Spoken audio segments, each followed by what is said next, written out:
Hello, everyone. Thank you so much for joining us. My apologies. We did have a technical breakdown just for a moment, but I want to welcome you back to another episode of Sunday Night Insights, just following a very busy season of ministry.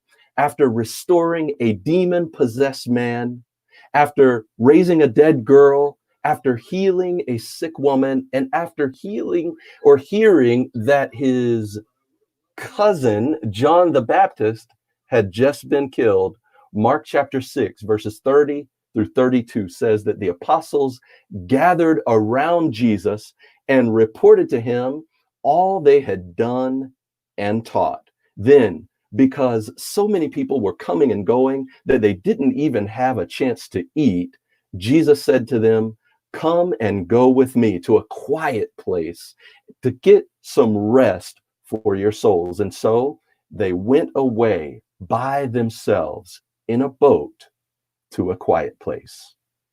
I want you to notice that Jesus modeled care and compassion, not only for others, but also for his own body. The Bible says that when Jesus was tired, he rested. When he was hungry, he ate. And when he was grieved, he took time to mourn. So, whether or not believers should take care of themselves is not only a question of holiness, but also a question of stewardship. Pete Scazzaro, in his book, Emotionally Healthy Spirituality, said, "Self care is never a selfish act. It is simply good stewardship of the only gift I have, the gift I was put on earth to offer others." Anytime we can listen to our true self and give it the care it requires, we do it not only for ourselves, but for the many others whose lives we touch. Now, have you ever thought about your approach to emotional and spiritual care? If you haven't, tonight's episode of Sunday Night Insights is perfect for you because we've put together a panel of people who not only teach and write about the stewardship of one's own soul, but also they practice good, healthy self care. They're backstage, and I'm going to bring them up on screen in just a moment after a brief word of prayer. Would you pray with me?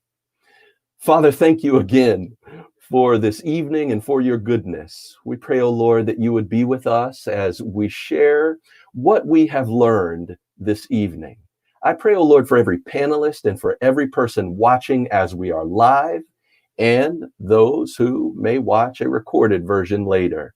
We pray, oh Lord, that you would help us to get insight from what is shared tonight and to grow in our relationships with ourselves and with you and with the world. In Jesus' name, amen. Well, first, I'd like to introduce my friend Cassandra DeJesus from Chicago, Mr. Blake Lanier from Atlanta, Dr. Joanne Holtz from Atlanta, Dr. Daniel Martinez from Los Angeles, and Ms. Nina Borum straight out of Nashville. And I am Marion from the Man Cave in Memphis, and I'm going to need some good spiritual and emotional self-care later after tonight's episode went down. But I'm so happy that all of you are here. And I have to say, and I mentioned this earlier, when the idea of speaking about emotional and spiritual self-care came up, I reached out to all of you, and at least two of you said that I can't do it because I'm on vacation. And at least one of you said, I promised my spouse that I was going to do nothing that even looked or smelled like work while I'm on vacation. And so I have to tell you, that let me know that the right people were selected, because I realize sometimes to take good care of yourself, you have to say no to others. So I'm just really thrilled that you're here tonight. And I know that many other people who know you, people from your region, your territory, are glad to see you as well.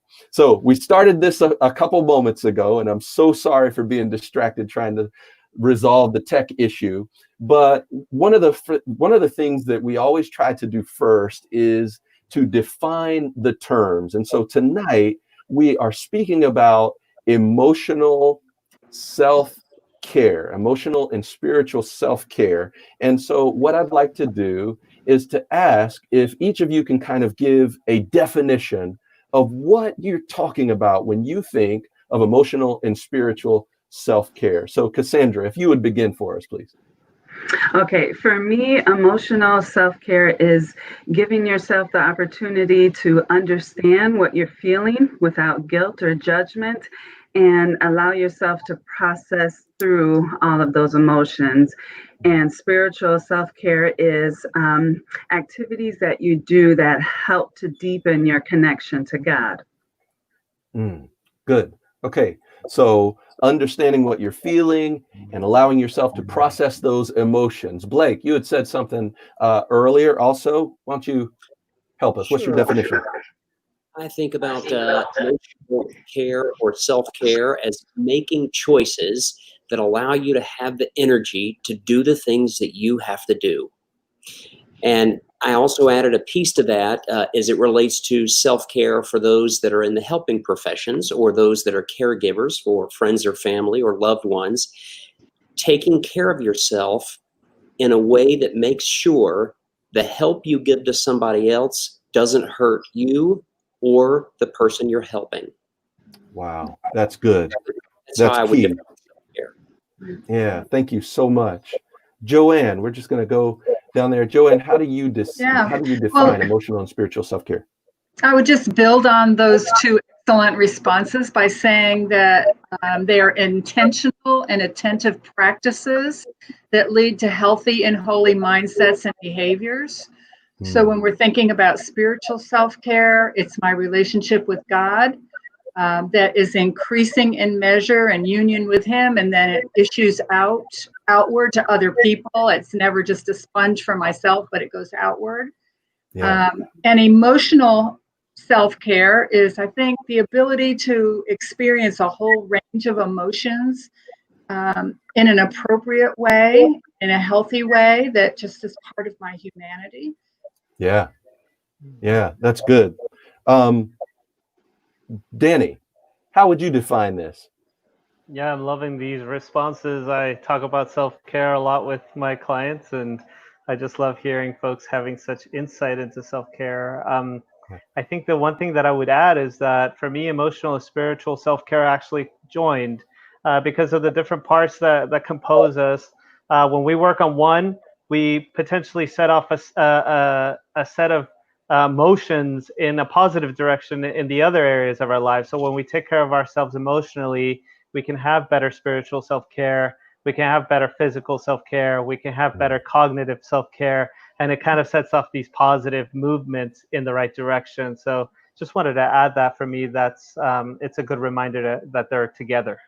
Yeah, that's good. That connectedness of spiritual and emotional. We take care of one part, the other part is affected as well. And Nina. Yeah, emotional these and spiritual definitions are great. I don't have a lot to add to them. I would just say it's any practice or activity that you choose to do or not to do to maintain optimal emotional and spiritual health. Oh yeah, good. So those practices, those habits to make sure that we're maintaining healthy emotional and spiritual health. That's good. And so Nina, I'm gonna start with you and kind of ask you this next question, because in the era of quarantine, not only have our habits been interrupted, but we also have new stressors, new things that are causing stress and anxiety in all of us. And so for what one thing would you recommend to the person who is feeling overwhelmed by it all right now? Yeah, so when I'm overwhelmed, it's because I haven't taken time to actually sit with my feelings. I'm just going, and things are starting to build up. And so my advice would be especially in this era, is to take time to mourn Mm. mourn what this pandemic has done for you. And I give this example because I went into work the other day, which is rare. I haven't really been into work since mid-March. And I saw my boss, who's a mentor, a close friend, and I just wanted to give him a hug. And I couldn't. And in that moment, I felt my eyes starting to tear up. And I was like, wait, what's going on here? I'm just going to go to the bathroom really quick and like pull myself together. And I get to the bathroom and I was like, you know what? I'm sad.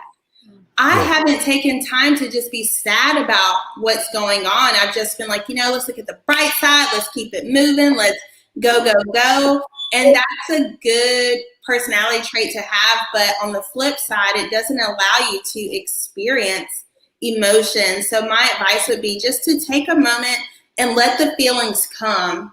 And any feeling that you have, but especially that feeling of just sadness. And mourning for all that we've lost in this pandemic. Man, that is so key. Taking time to process grief is important. Yeah. Who else? What one thing would you recommend to the person who's feeling overwhelmed right now? Well, I would suggest that they just admit it, because I think way too often we want to cover it over. We don't like that we feel overwhelmed. We don't want to admit it to ourselves. We don't want to admit it to anybody else. Somehow that's a weakness.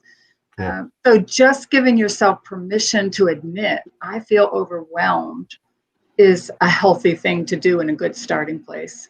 Yeah, absolutely. It's telling the truth, isn't it? Yeah. Good. Other thoughts? What one thing would you recommend? I think this might be the most important part of this stream tonight, is what one thing should we be doing? Marion, I'll jump in and say that I'm cautious to say that there will ever be a one size fits all approach, or that there would be just one thing that would be so helpful. But what I'm hearing so far from Joanne and Nina certainly are things that I would say are going to be helpful, and I certainly applaud those. I would add to what they've expressed here, the opportunity to allow the situation to define you. As a therapist, I reflect on my tradition of helping others, and my profession tends to operate on a philosophy of teaching people mastery and control, teaching people to master things that feel overwhelming and uncontrollable. Unfortunately, the message that sends to a lot of people is that things like fear and anxiety and overwhelm are to be avoided at all costs and should be controlled. And I think that this happens on an emotional level. I also think this happens on an institutional level. When things happen that we don't understand or that we feel are getting out of control, we seek to over control them. And unfortunately, that can bring about more overwhelm and more anxiety, because it's us asking, how can I control this situation? And a lot of times that's going to be a dead end, because there are some things that are happening today that are going to be uncontrollable and unavoidable. Yeah. And so I think it's an opportunity for each of us to ask and look for opportunities for how this situation can redefine us and create opportunities for us to find meaning, rather than us trying to make the situation into something that's comfortable for us. And it's a paradigm shift, but I think the opportunity is there if we look for it. Yeah, and that's a real journey.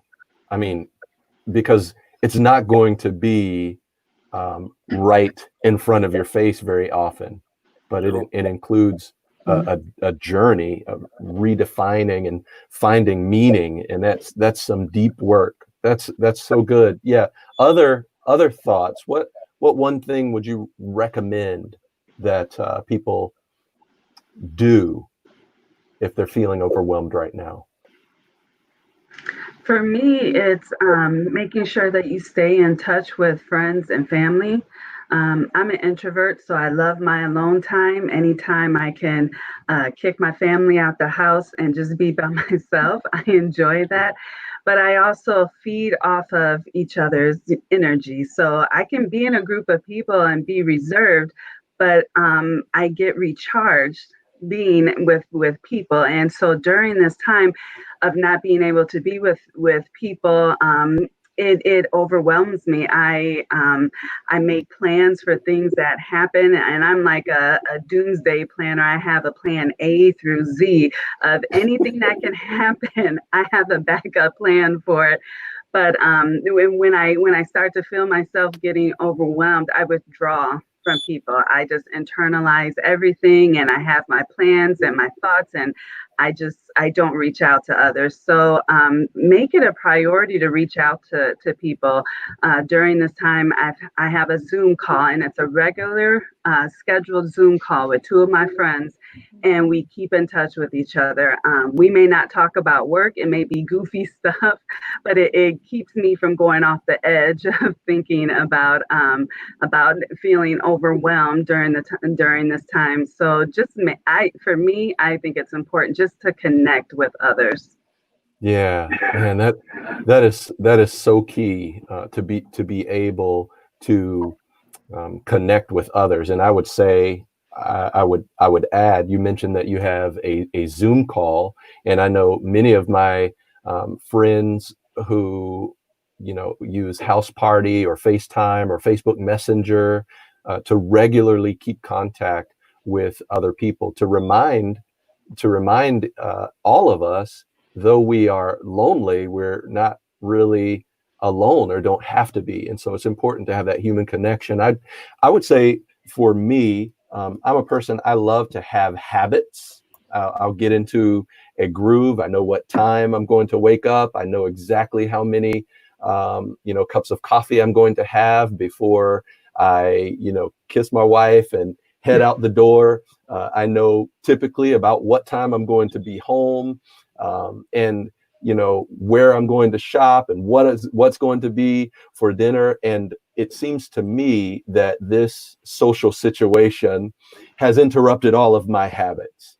And so I've found some healthy habits that I can participate in even during a quarantine social environment, that helps me to have kind of waypoints throughout my day and throughout my week. And so just because COVID-19 has us more than less in our homes and away from other people, we can still find little points of light and waypoints throughout our day to navigate our day and our week and our month. And for me, having those healthy habits has been very important. Now, and I mean, you are a part of that this evening, because Sunday Night Insights has been something that I've enjoyed doing during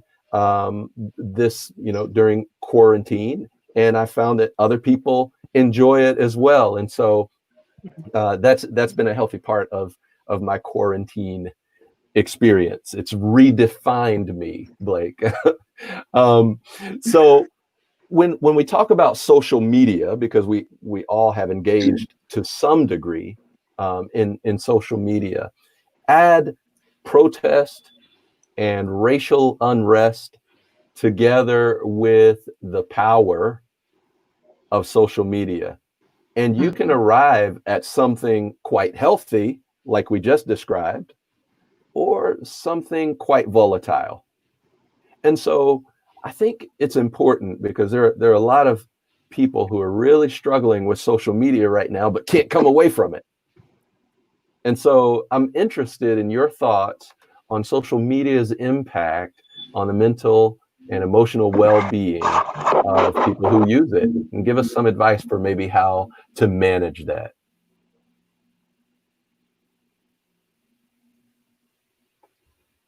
Well, I don't think it's social media itself. Okay. I think it's our reaction to what's on social media and what issues trigger us. So Yeah. there are people who need the likes, who need a platform to vent, whatever. And Yeah. there are other people who can just scroll down and look at what's going on and kind of throw it off like water off your back. So Right. it's really what it means to you more than the platform itself. So if you can't handle being on social media without it triggering all this negativity, then Mm. I mean, it just seems to me that a very common sense thing to do is pull back a little bit from how much you're on it and what you're looking at. Yeah. And if you can handle it, okay, but not everybody can handle social media the same way. Yeah, that's true. Yeah, there's a lot going on. So others, social media's impact on mental and emotional well-being, advice for how to manage it. I think it's really tricky actually. I think sort of connected to the first question, I think it does blur the boundaries that we create in our lives that allow us to have daily rituals or routines that help us stay healthy. And sometimes social media can interrupt that. And I say it's tricky because like myself, I actually don't use Facebook. And part of that is part of my self-care. But at Yeah. the same time, I feel like I'm left out of a lot of things that happen socially because I am not on it. So when I go on other forms of social media, I might find myself feeling stressed and anxious, but then that's the way to stay on top of the things that are actually happening out there. So it's a really hard balance to draw. I remember the other day, I say the other day as if it was just a few days ago, but it's already been a few days. But the day that I opened up and saw the video of the murder of George Floyd, I was honestly traumatized by watching that video, and it really impacted me. And but at the same time, thinking back, I was thinking, is that part of the experience? Is that part of understanding sort of the complexity and the depth of what I was experiencing and what I was seeing, what I was witnessing? Had I not seen that on social media, would I have been sort of out of the social circle of what was happening? Would I have been mourning out, or would society have been mourning without me? Am I part of society at that point? So it brings up a lot of interesting questions about being involved or not when you have social media. And I guess I would just acknowledge that creating boundaries with social media is something that we're still trying to figure out, and it's a very difficult line to draw. Yeah, that's good. That idea of boundaries is key. Other thoughts? Social Yeah, media. I wanna piggyback off that idea of boundaries. As an African American, being on social media right now, I think there is this kind of unspoken pressure that now all of a sudden we are spokespersons, we are educators, of everything that's going on. I know personally, I've been getting a lot more messages and texts from people who want to unload and understand. And so, as an African American in particular, kind of setting that boundary for yourself, saying, okay, do I want to be an educator in this era right now? Is that what I want to do with my social media? If so, then you do that, you make yourself available for that. But if not, be okay with saying, you know what, I want to be the person that points people to resources. And maybe I still want to post a picture about my dog, while someone else is posting, don't forget about what's going on. You kind of have to set those boundaries for yourself, and also set the boundary for what you want to share. Again, a lot of the racial tension that we're experiencing right now for other people is something that they're looking at saying, okay, tell us more. For African Americans, it's personal. And so when you feel like you're, being asked on social media to share these personal things, it can be a triggering thing for you. So kind of make that choice and boundary to say, I'm going to share about these injustices in a general way, but as far as my personal experience, let's do that offline. Wow, that is so key. So not only like chronological boundaries, when I am going to use it, when I'm going to engage, but how I am going to use it, what kind of boundaries I'm going to build around myself, and being okay with those boundaries. Man, so key. Other thoughts on social media, its impact? For me, it's been hard, again, with the racial tension that we have been seeing in America. It's also been hard, if I'm honest, to read different posts from officers, my colleagues, my friends, and to see some of their true feelings, how they really feel about this racial tension that we're experiencing. And it's not nice all the time, if I have to be honest. And I find myself feeling angry and frustrated, hopeless, a little anxious as well. And so I have to tell myself that I need to pick and choose which posts I'm going to engage with on Facebook. I can't argue with everybody. It is exhausting to argue, to explain every single post that I see out there with individuals that still do not understand or want to recognize that we have a deep rooted issue with racial injustice in our world today. I saw on Facebook a post that someone put on there that said self-care is choosing not to argue with people who are committed to misunderstanding you. Yeah. So no matter how much, they are going to argue with me about, they're not going to get it. And so I have to come to a point where I tell myself, you have to stop. For my own well-being, it's not that I want to just be silent and be complicit. I don't want that. I just, for my well-being, need to say, okay, this is not an argument that I want to get into at this moment. Yeah, that's good. So again, I mean, I'm hearing that and I'm feeling that, and my wife is probably somewhere saying, speak, because that's part of my experience these days as well. I think there's a kind of availability that we have in social media where folks always have the ability to connect with us or reach out to us.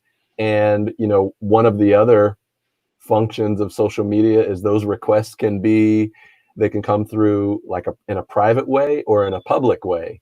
And in a lot of ways, if you're not careful with the way that you build boundaries, those boundaries can be violated, and it can be wearying to someone who is in demand, or to someone who is just available or has a platform.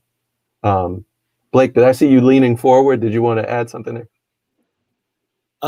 No, I just would I add can't hear that you. Sorry. all of you have actually given a really good example of something I might add to this. And you talked about how you felt when you saw a post, or how you felt when you watched a video, Danny, or how you felt, Cassandra, when you were reading the different posts. And I think that actually takes work to do. It takes work to attend to how we feel. The thing about social media can have a really effective numbing effect. It can be a numbing agent. And with all that we're going through right now, it's really helpful to have something that takes away that distress, takes away that pain. And social media can do that. And it's really easy to check out on social media and be on it without being aware of how it is affecting us. Yeah. And so I think it really is incumbent upon us to have check-ins while we're on social media to ask ourselves, is this something that feels good? Is this something that's fulfilling? Is this something that's helpful? Or is this something that's hurtful to me? But it's our responsibility to do that. Social media won't do it for us. Social media will keep giving us some sort of stimulation, but we have to wake ourselves up from the numbing activity that can happen pretty easily with social media. Wow. That's so good. So if we can camp there for just a moment, what are some steps that someone can take to realize when they're being numbed by social media? Like, how can you even tell? Because it's so ubiquitous in our lives today, and the interactions of other people and everything that we see. How can you tell if you're using it as a numbing agent? I would say a quick telltale sign is the loss of time. If you don't know that you have been online for 30, 40, 2 hours, 3 hours, if all of a sudden time evaporates, that's a pretty good signal that you've been numb throughout that interaction with social media. So I would throw that out there as one telltale sign. I'm sure others have others to add. Yeah, it's good. Other thoughts? I know that sometimes what is the little timer that you can have on your phone? It'll tell you how much time you've spent browsing the internet, on social media. Mhm. What is that called? I can't say it in my house because my children get upset. But yeah, so I've forgotten it. I'm sure someone will talk about it here in just a moment. But I know that you can, sometimes after a week, it will say you spent 28 hours on social media. That's an increase of 10%. Yeah, the analytics. Yeah. Yeah, I think this is where emotional maturity comes in, and being plugged in for emotional self-care, That's understanding your triggers. We talked about, but this is a good time to have a friend or a spiritual director or a coach or a mentor, maybe Yeah. even a counselor, depending on whatever is going on, to be able to kind of back and forth what really is going on inside of you because of this. Because it's not, as I said to start with, it's not the social media. It's not going to go away. In fact, there's more platforms now than I even know about, I'm sure. Yeah. So it's not going to go away. So what are we going to do about managing it? Well, that's where you need somebody to help you hear you and give you feedback about what's going on, that you might be blind to yourself. Yeah. That could be very much a blind spot in your life, why you're even doing what you're doing with social media. That's right. Yeah. If I could just add, I think another sign that you might be numb to it, Danny, you mentioned that, you were upset like when you watched that video. There have been times where I'm scrolling and I'm watching something that should upset me. And I'm like, oh, yeah, that happened again. And when you feel yourself not being affected the way you should be, like in an emotionally healthy way, I think that too could be a sign that you're numb to it. You're seeing way too much. You're almost desensitized to it. Right. Yeah. Yeah. That's key. Wow. Definitely. I'm kind of I'm reflecting on my own experience through social media and how do I know that it's affecting me. And honestly, for me, I think it's a bit of an opposite effect. For me, it's less numbing and more triggering, and it does kind of bring up things, and it is anxiety provoking. And I think sometimes, and I'm saying that for the folks who experience the opposite of that, right? Because a lot of people do feel that numbing, and actually, I probably do also experience that loss of time. I guess orientation, where I'm not really sure how long I've been on my phone for. So that does happen, but it is accompanied by that anxiety, by that sort of like nerves that come up. And I think for me, one of the ways that I know is how much those posts or those images follow me during the day. Mhm. That's how I know that it's getting to me. I might see something early in the morning, and then I feel that it follows me during the day. That moment of silence where maybe I can meditate, where maybe I can think, where maybe I can pray, where maybe I can just be quiet.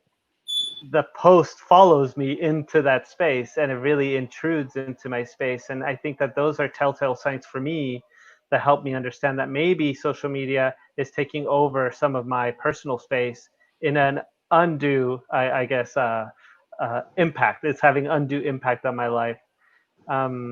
I don't know if that kind of describes maybe other people's experience as well. Yeah, absolutely. I think that would be me. There are times when I am away from social media.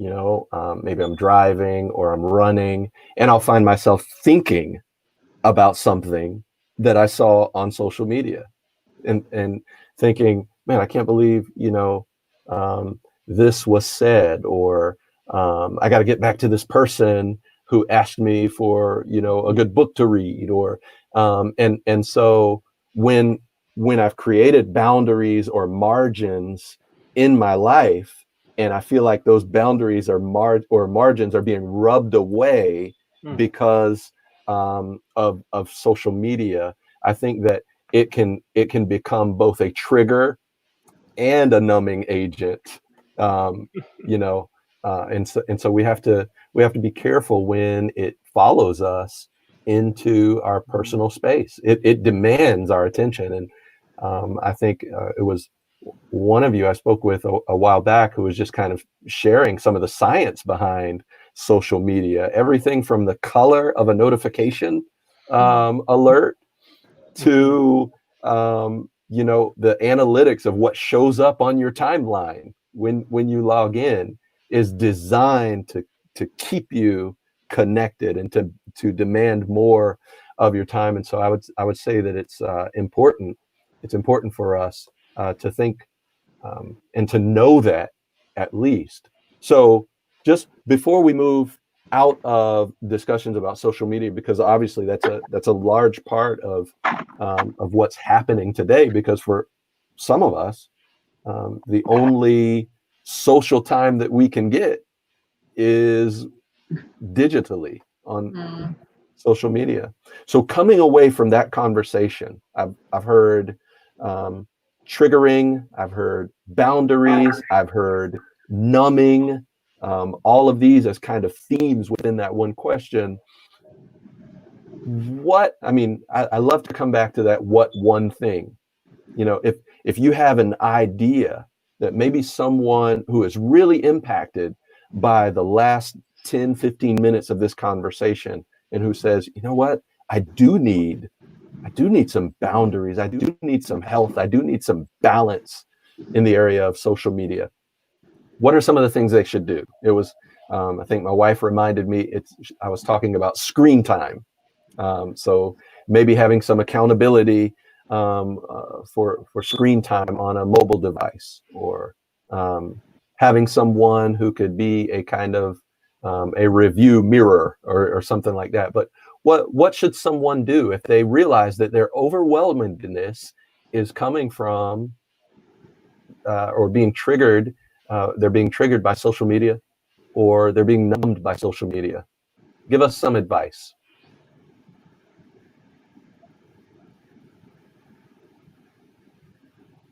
I'll go ahead and start. Okay, so Nina. I think, we've heard, try to limit your time.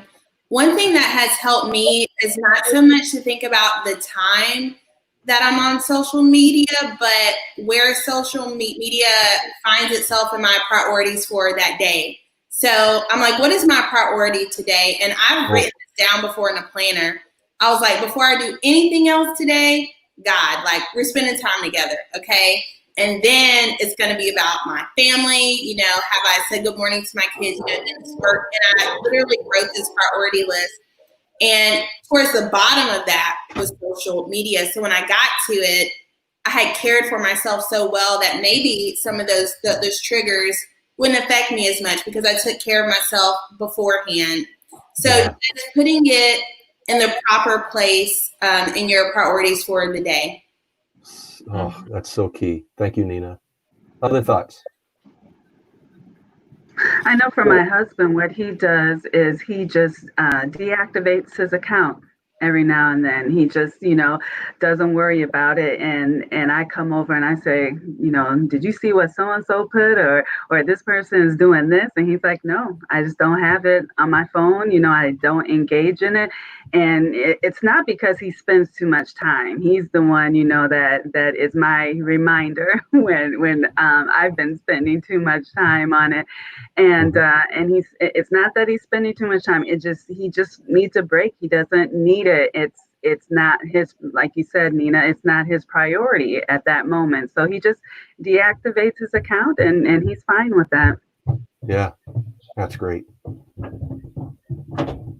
I agree with Blake. Blake's remark earlier is if there's no one size fits all. Because some people handle social media very well. Like Nina's talking about, I've put it in my planner. I'm going to give myself 15 minutes. And at the end of 15 minutes, some people, even at that juncture, would set an alarm for themselves and say, okay, 15 minutes is up, I'm done. But the opposite of that are people who truly are almost addicted to this. Mhm. And it's, again, it's not the social media itself. So maybe if we could get people to ask the question, what am I getting from this? What is it feeding me that Yeah. I would be better served to get someplace else in a much more healthy manner? So there are some underlying things to this that really is the work of spiritual formation, spiritual development, emotional development. Right. That's not even acknowledged or seen. It's not known because it's just too easy. I can turn my iPad on and scroll down through whatever and not even have to acknowledge what I need and why I'm getting it from that place and not, I don't want to say it's not legitimate, but for me, say a more legitimate place, a healthier place. So there's some real questions that people need to ask themselves when they're using social media. Yeah, it's good. Mhm. Blake, I saw you about to mention something. Go ahead. I would add, Marion, that if depending on your frequency of use and your relationship with social media, if you're going to take away the behavior of being on social media, you're probably going to need to replace it with something else. Yeah. And so, and again, that's definitely not a one size fits all. For every person, it's going to be something different, but it's going to be a vacancy of time. And that if you don't have something else that you've committed to doing, be it a hobby, be it a fitness endeavor, be it helping somebody else or being online in a conversation, you're gonna find yourself back on social media. And so I think you'll be thinking about it. Mm-hmm. I would also add that if you're trying to get away from social media, be able to practice self-forgiveness and self-compassion, because it's a really hard habit to break for those that are on social media quite a bit. And so you're going to find yourself back on social media over and over and over before you find something that works. It's a trial and error process. Oh man, that's good. Just experiencing grace for yourself, because it's really a part of, and we've said this already in this broadcast. It's really a part of the journey. So, and part of the journey is also rest. I'd like to speak about that for just a moment, because one of the first practices in Scripture that we see is the imperative of rest. In the Genesis account, chapter 2, verse 2, it says, God rested on the seventh day from all the work that he had done. Can you speak a little bit, this panel, about why it is so difficult to just rest, to sit back, to observe a Sabbath? What's with that? A lot of us, I think, live in a productivity culture where we're very intent on feeling like we're being productive, and also in being well evaluated by the people watching us work. So not just our supervisors, but also our peers, people who see us on social media. What are you doing, and why are you stopping? Like, you should post more, you should say more, you need to speak up. I need to work more. This happens a lot in remote working conditions. This is all tied to the boundaries. Folks that are working remotely these days are actually working more than they did in the office, because they're trying not to seem like they're not working. They're trying to see, I'm really not on my bed. I'm really not hanging out with my kids. You're trying to appear good. So you're trying to show that you're being productive. And I think that all of those things kind of add up to this idea that we have to be busy. We have to be busy. I remember among my peers, it was almost like a culture of busyness. Who is the busiest? Oh, I can't do that. I'm working on something. Oh, I can't do that. I'm busy with something. There's also a culture of busyness around us sometimes that we try to meet that we try to live up to, and that can be really hard. I was going to add a little bit to that other question, which was, Please. I think a really good way of dealing with the burnout from social media and the effects of social media is also regulating your sleep, and that's really kind of tied to this idea of rest as well, right? Yep. So the idea of actually regulating your sleep can be a really difficult thing to manage for a lot of folks nowadays, because I think that's been the most consistently impacted part of people's lives, has been the loss of a routine amount of sleep every single night. So maybe working on your sleep is actually something that you can do, and it's actually something really important for your mental health and your spiritual health. Yeah, man, that's great. I agree with you, Danny. I think we have moved as a church, universal, from fruitfulness, which is the scriptural definition of where we're supposed to be coming from, to productivity. So that whole idea of being fruitful sometimes means I have to even wait till what's planted in me comes to maturity.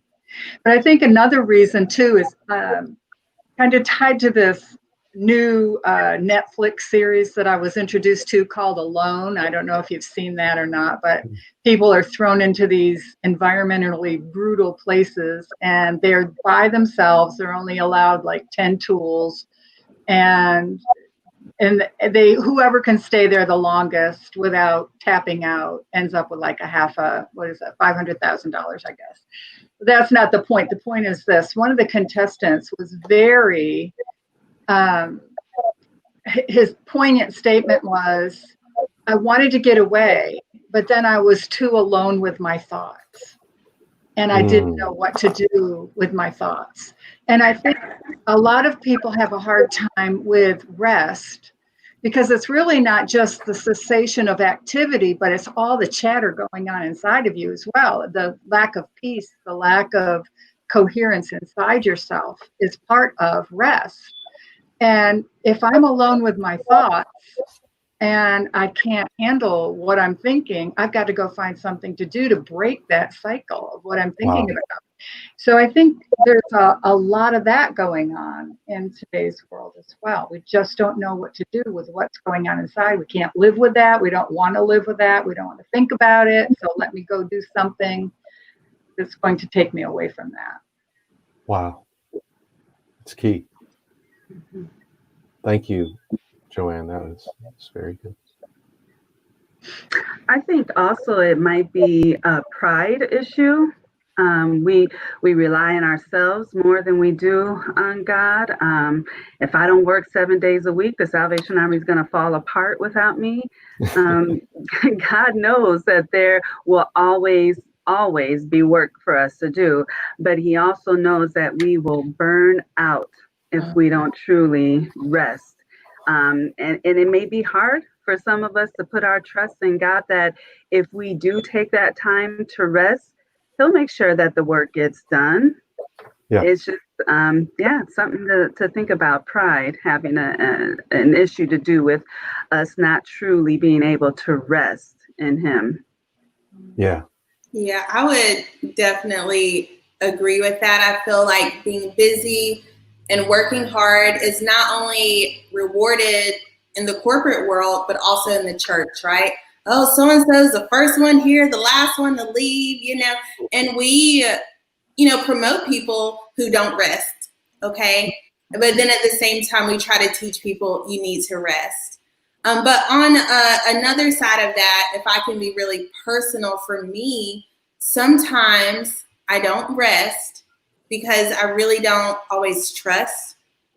I don't always trust the Lord. And I think I do have to do these things. It's that pride, We're supposed to just rest and believe that the work has been done on the cross.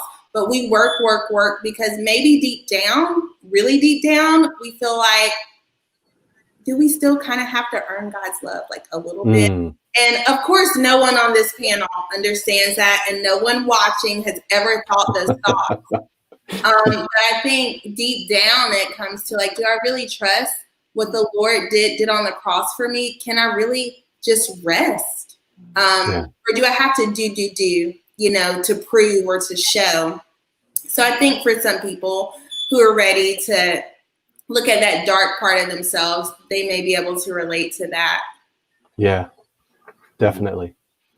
So resting in that grace that He provides for us. And, to Blake's point a couple moments ago, even self-forgiveness is a kind of grace that, we receive from Jesus, and we can extend to ourselves and live in that. And so now I just want to speak, if I'd like to take maybe 9 more minutes, and then we'll start to wind down and finish tonight. But several weeks ago, the Sunday Night Insights topic was fitness. Now, how vital is the rhythm of good physical fitness and emotional health? How vital is physical fitness to you, your own practice? Well, one of the things COVID has done, if it's done anything good, for me, is I walk every morning now, and I am amazed at how much sharper I feel, how much better stamina, just better in my person I feel.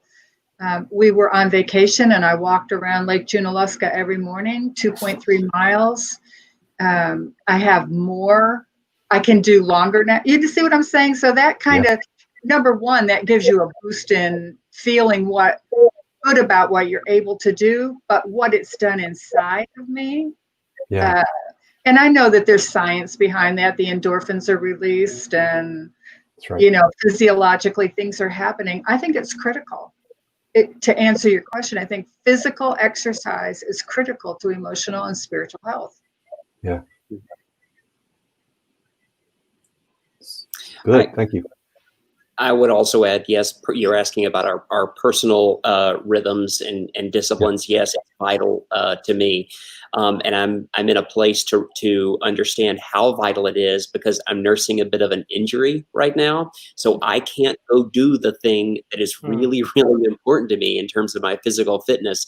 And I have a window of about 48 to 72 hours that if I can't go running as my hobby, if I can't go do that, you'll start to notice it. My wife will start to notice it. I become a bit grumpy, a bit more irritable.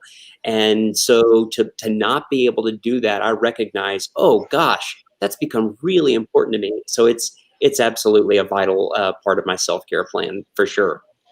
Yeah, that's good, Blake. Thank you. I know my wife and my family are watching right now, and they know I like to run, and they can tell when I haven't. It's not a pretty picture. So. But I understand swimming is another option for those of us who are nursing injuries. I saw that reaction, Marion. It was very telling. Yeah. I just have to, piggyback on that. I have to just reinforce the idea that ourselves are composed of different parts, and the physical part is one of them. And when I think about the things that I can change when things are not going well, that's one of the easiest ones to change for me and my abilities physically. I think about my feelings, and sometimes when they're not in the right place, it's really hard to change your feelings. Like if you're feeling sad, you can't just say, okay, now I feel happy. Right. If your thoughts are not in the right place, you're thinking about something you read on social media, you're angry at someone, you can't just like flip that switch and say, okay, now I'm fine, But physically, when you're not doing so well in those other areas, you can, for some folks, you are able to maybe do something physically that helps you to change something about what you're doing. So for example, for some folks who are really struggling, that can mean getting out of bed, right? Like literally just getting out of bed, for those folks who even struggle to do that. For other folks, it might be going for a walk, going for a run, doing some exercise and doing things like that. And once we do that can literally start setting off that motion of positive outcomes. So you start thinking, oh, you know what? I actually accomplished something today. So that's a positive thought. And when we think something positive about what we did, then maybe we say, oh, maybe I'm having a pretty good day. That feels good. So that's a good feeling. And then that feeling of feeling good leads you to maybe do something else. Oh, maybe I can actually do something else. I've been meaning to accomplish this other task at home. So maybe I can get that one done too. And then when you do that one, it kind of sets off that motion, and it can really lead to some positive outcomes. So that physical part of what you can do based on your abilities can really lead to a lot of positive things throughout the rest of the day. That's good. Yep. Feeling that sense of accomplishment. Good. Other thoughts on physical activity?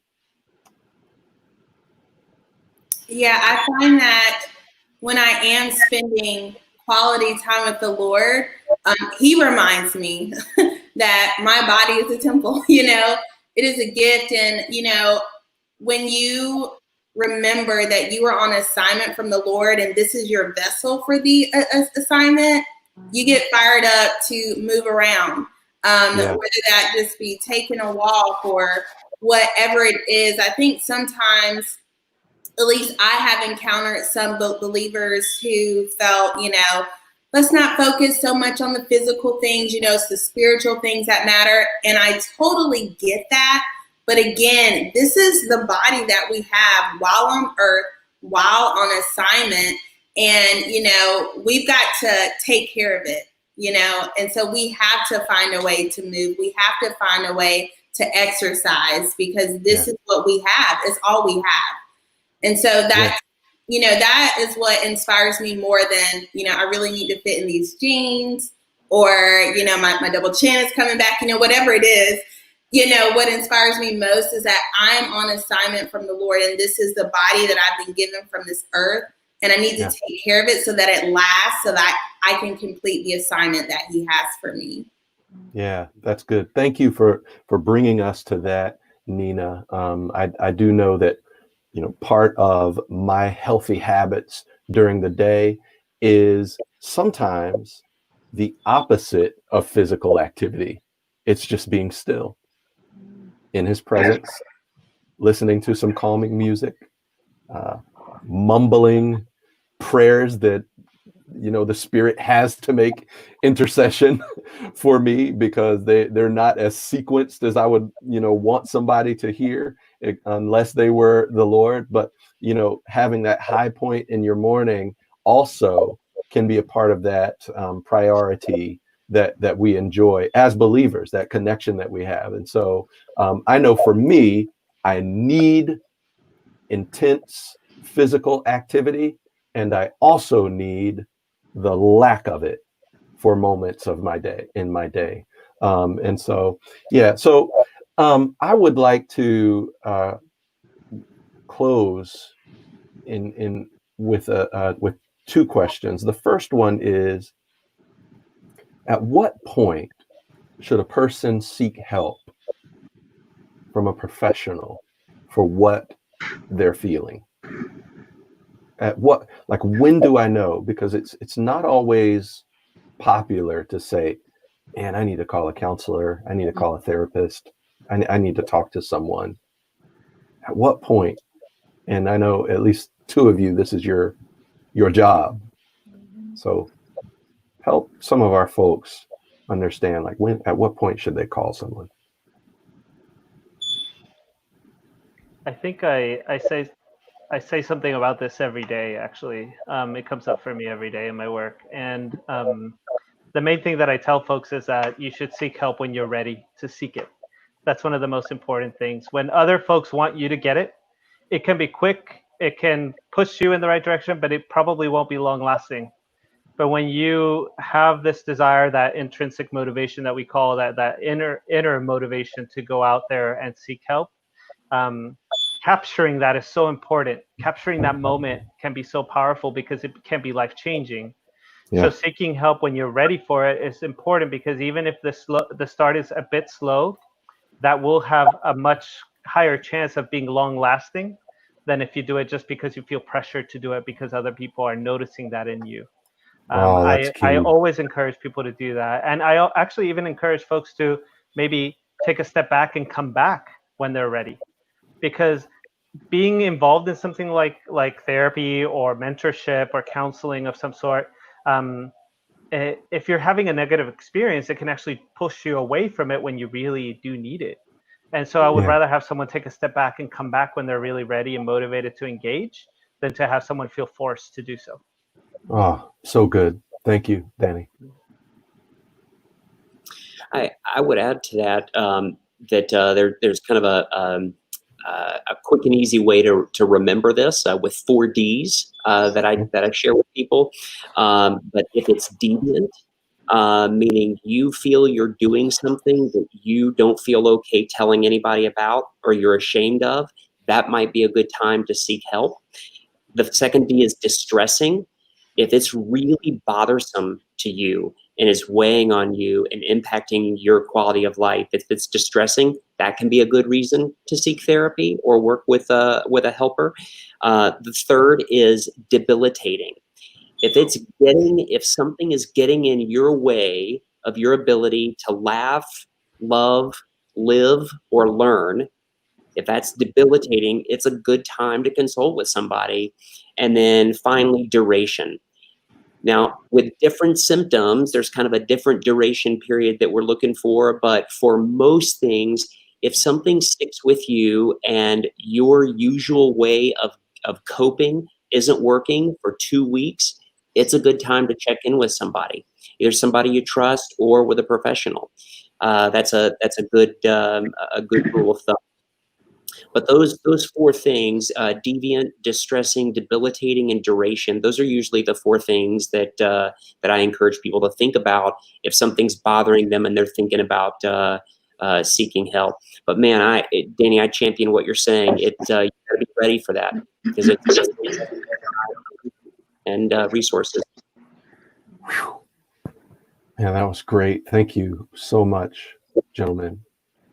So the closeout question that I want to ask all of you tonight: what is the kindest thing that we should do for ourselves and for others while we're on this journey? Give us some advice, a kind thing that we should do for ourselves or for others while we are on this journey.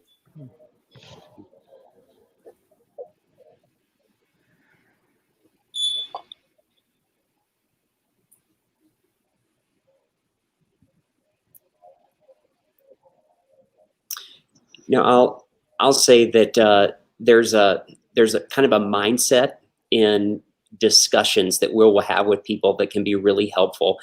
The national dialogue that we're having on race, the national dialogue we're having on COVID, those are provoking a lot of conflict discussions. And whether that's on social media or in person. And one of the things that can be helpful is something called the assumption of similarity. And I think this protects us or helps us and others. But that is, in a discussion, the assumption of similarity says, if I am ascribing a certain quality or trait to me or a motivation to me, I should assume that something is similar is happening in the person I'm talking with. Yeah.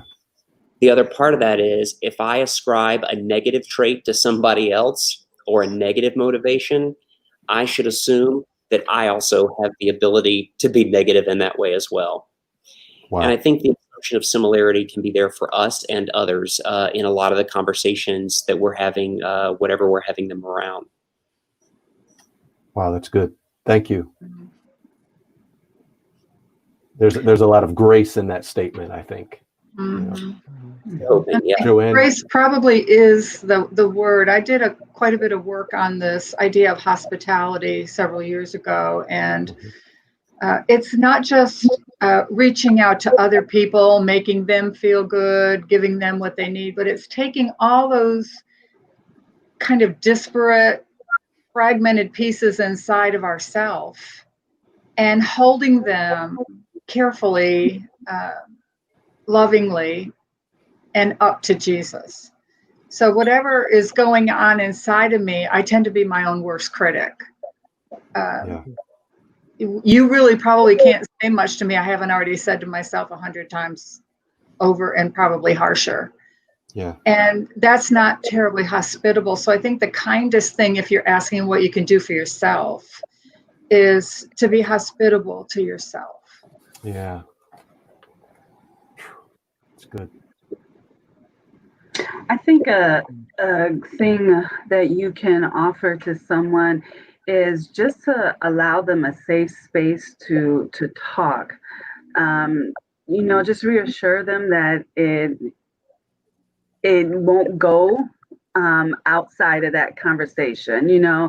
A nice way, don't gossip about it.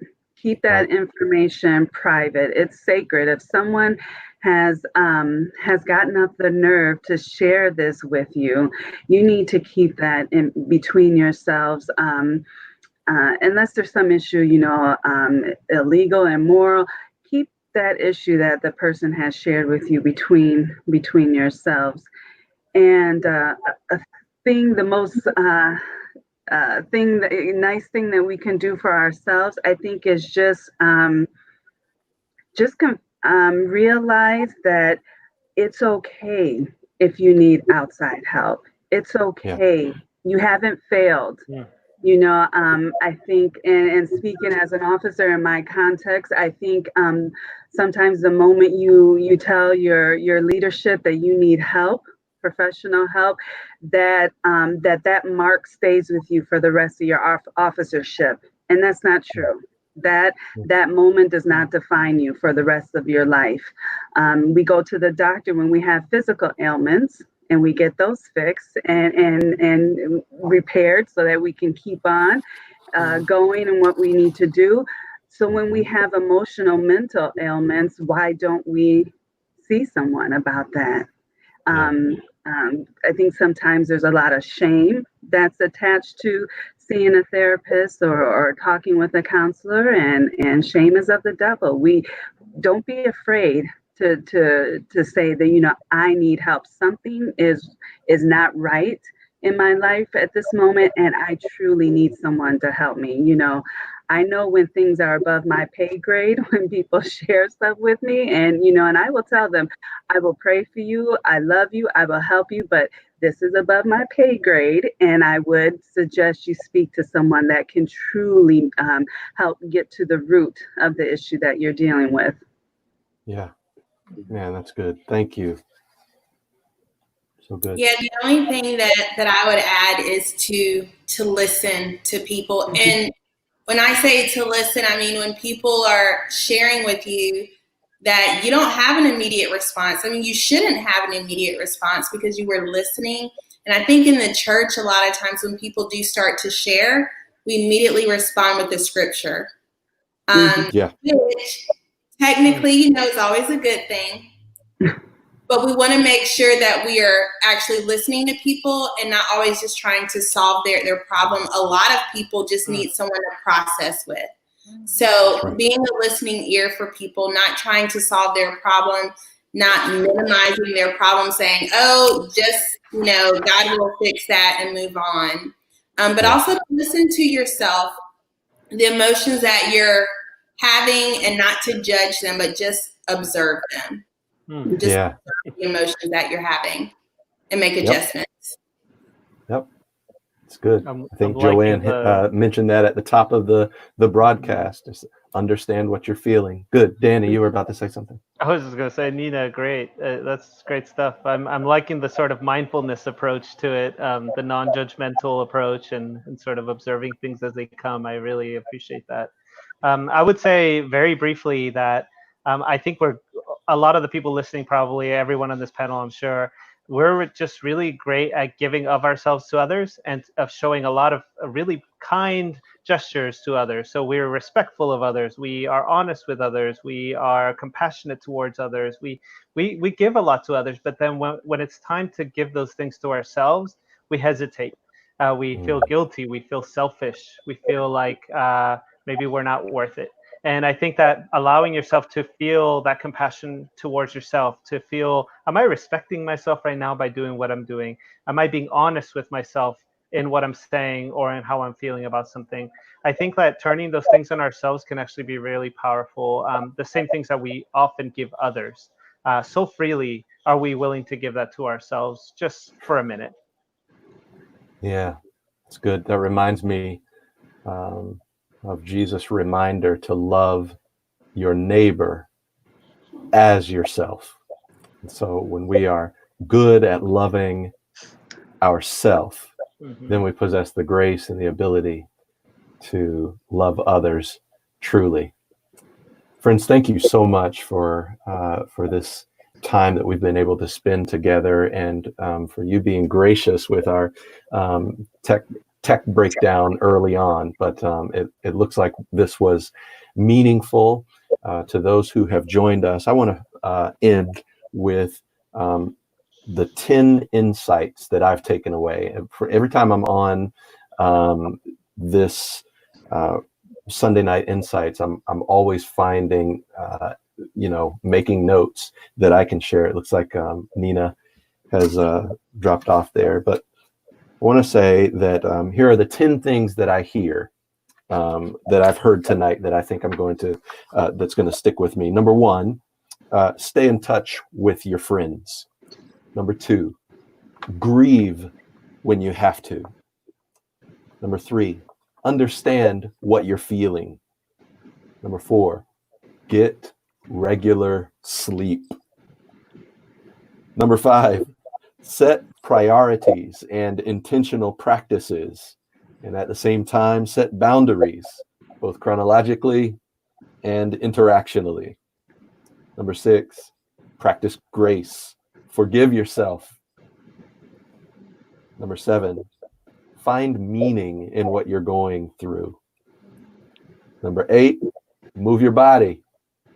Number 9, be still. Number 10, seek help when you're ready, or when the behavior is deviant, distressing, debilitating, or it's been a duration. So tonight, as I close, another quote from Pete Scazzaro in his book, The Emotionally Healthy Leader. He says this, and I love it. And this is kind of what we've been talking about this evening. It says, watch for the internal signs that you are exceeding your limits, doing more for God than your abiding relationship with Him can sustain. For example, a lack of peace, irritability, rushing around. Make it your first priority and goal to seek His face and to do His will each day. Cassandra, Blake, Nina, Danny, Joanne, thank you so much for this time tonight, and to everyone who has joined us for Sunday Night Insights. It's so good to have this evening with you. May the Lord bless you and have a wonderful week. Thank you again, friends. Thank Bye-bye. you. Bye.